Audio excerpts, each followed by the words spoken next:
টেলিফোনে যোগাযোগ করতে পেরেছি। তিলোত্তমার বাবা রয়েছেন আমাদের সঙ্গে। যে মর্মান্তিক ঘটনায় শিরোনামে এসেছিল আর.জি. কর, তারপর আবার সেই একই ধরনের মর্মান্তিক মৃত্যু, তবে এটা দুর্ঘটনা। কি বলবেন আপনি?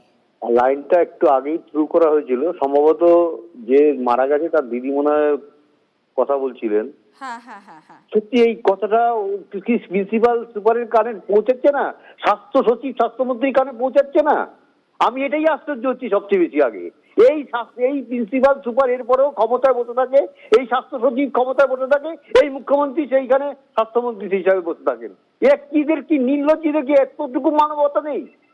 আমার প্রশ্নটা সেই জায়গায়। 2024-এ পরের থেকে 2026 মার্চ আজকে কালকে দুপুর পর্যন্ত পরিষ্কার বোঝা গেছে আর.জি. কর যেখানে ছিল ঠিক সেখানেই আছে। একটা লোক যদি এই দায়িত্ব নিয়ে একটা 1.5 ঘন্টা ধরে একটা লোক ওর মধ্যে আটকে ওইভাবে একটা লোক মরে গেল, তার হাত কেটে গেল, রক্তক্ষরণের চোটে মরে গেল, তাকে চিকিৎসা করলে সে অবশ্যই বেঁচে যেত। তাহলে তো একটা হাত নষ্ট হতো, তাও তো বেঁচে থাকতো। এটা কি হচ্ছে নাকি রাজ্যে? নেই রাজ্যের অবস্থা এইরকম কেন? এর জবাবটা আমরা কোথা থেকে পাবো?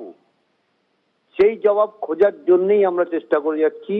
আমাদের লড়াই আরো কঠিন করছে, আরো দীর্ঘতর হবে, এটা আমরা ভালোই বুঝতে পারছি। এই সুপার প্রিন্সিপাল, এই যে স্বাস্থ্য সচিব, স্বাস্থ্যমন্ত্রী, এদের একটু মানবিকতা যদি থাকে, এই কান্না তাদের কানে একটু যদি পৌঁছায়, তারা অবশ্যই এর বিরুদ্ধে ব্যবস্থা নিন। আমার কাছে এটাই বলার থাকে। অনেক ধন্যবাদ আপনাকে।